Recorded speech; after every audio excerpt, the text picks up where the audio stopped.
Mahi thought she was living her best life, until the night a video of her at a club went viral, and somehow ended up in her father's WhatsApp group.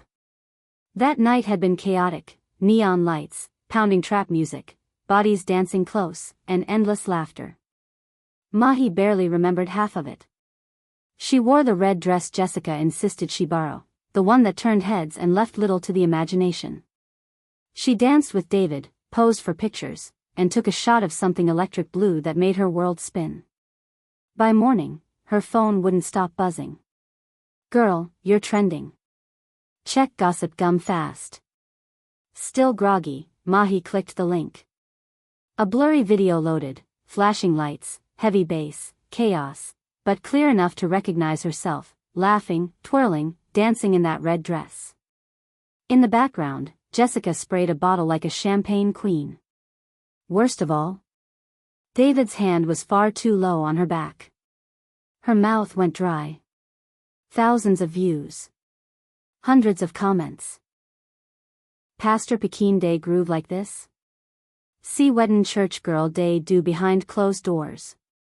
She too fine, but nah hypocrite. Mahi's stomach twisted. But that wasn't the worst part. The video spread everywhere: Twitter, Instagram, WhatsApp.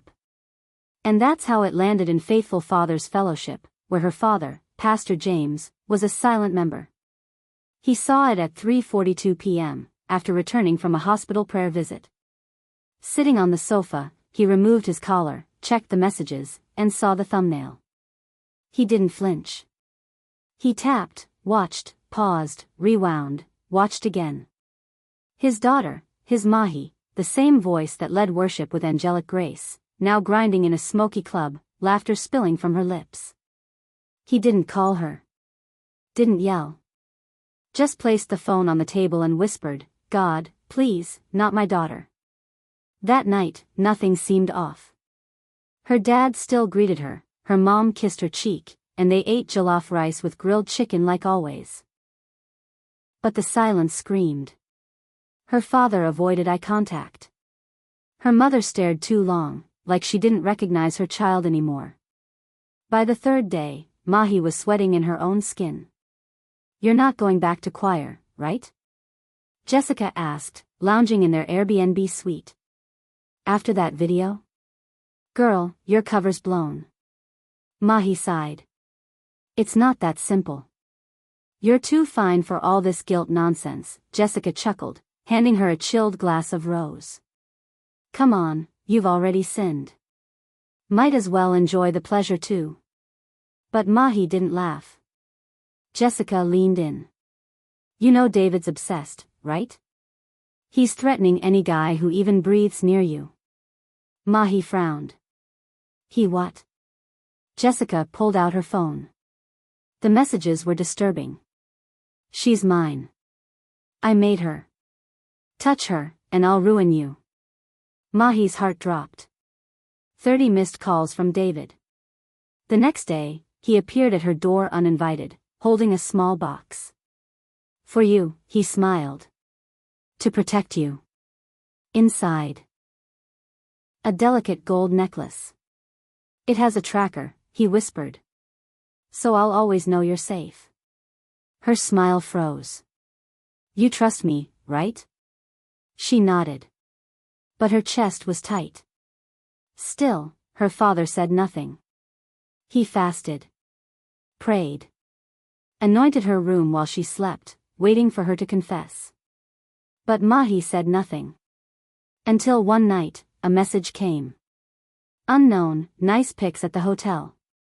Want your daddy to see them?" Attached, 3 photos. Mahi and David in bed. David kissing her neck. Unknown, pay $300K in 3 days, or everyone sees this. Mahi screamed, silently. She couldn't tell Jessica.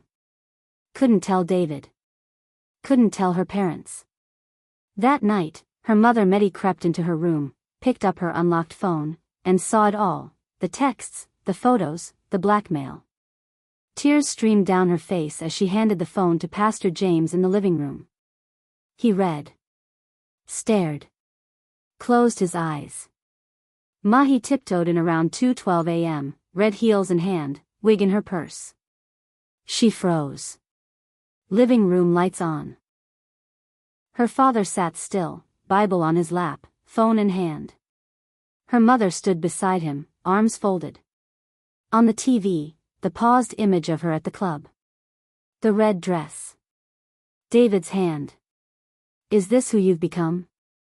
Pastor James asked, voice hollow. She couldn't speak. Tears rushed down her face. Her phone buzzed again. "Unknown, you're running out of time." Her parents stared. Her past behind her. Her shame buzzing in her purse. Silence fell heavier than a funeral. "Who is blackmailing you?" her mother asked softly.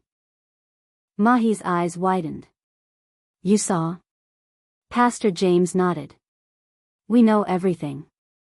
She dropped to her knees. "I didn't mean for any of this to happen." Her mother wanted the police involved. Her father disagreed.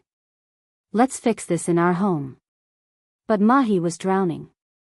The blackmailer knew too much. David was dangerous. Jessica, manipulative. Her phone buzzed with more threats. More leaked photos. Then one day, Jessica banged on her door. "Why is your father calling me the devil?" Mahi stared. "Did you leak the photos?" Jessica laughed. "I'm many things, babe. But not dumb." But her eyes betrayed her. Later, David showed up drunk, aggressive. Pastor James met him at the door. "Where is she?" "I own her." Pastor James stood firm. "Leave, or I call the police." David spat. "You can't save her now." Another message came. "Unknown, cute sermons. Let's see if your church still listens when I drop the hotel tape." 24 hours. A silent clip. Her and David. Mid-act. Mahi threw up. Pastor James summoned her. "I judged you before I helped you. But it's not too late." He handed her 200,000 naira. "Pay them. Then we fight. In prayer and in reality." She paid. Through crypto. But hours later. Unknown, payment received. But I lied. "See you soon, church girl." Then it began, church blogs. Anonymous articles. Screenshots. Photos. The blurred hotel video. Mahi's face trended across platforms. Pastor's daughter turned OnlyFans girl. She gave her beauty to Satan. The church summoned Pastor James. Some called for his resignation. Others suggested an exorcism. Jessica returned, smug. "Told you David was poison." Mahi didn't respond. But then she saw Jessica's bracelet, gold, diamond-studded. David had gifted it last year. Suspicion turned into certainty. While Jessica showered, Mahi unlocked her phone. Password, Queen Boss 1. There it was. Voice notes. Jessica and David planning the blackmail. The fake photographer. The money. Jessica's voice. "She's soft. Push a little and she'll crack. Then we own her." David. "She better. Or I'll drop the whole tape." Mahi's hands trembled. She didn't cry. She packed. Left a note. "I'm going to fix this. But I have to disappear first." She left for Lagos, with 100,000 naira and a hoodie. She stayed with her cousin Miriam, tech-savvy and loyal. They traced the crypto wallet back to Pastor James' church IP address. Mahi's blood ran cold. No, it can't be. But it was. Someone inside was behind it. At midweek service, she returned quietly and watched. Then she saw Grace, the church secretary, typing quickly, crypto tabs open. Mahi waited until Sunday after service. The building was quiet. She entered the office, locked the door. I know what you did. Grace froze. I have proof. Wallet records. Voice notes. Grace scoffed. You think anyone will believe you?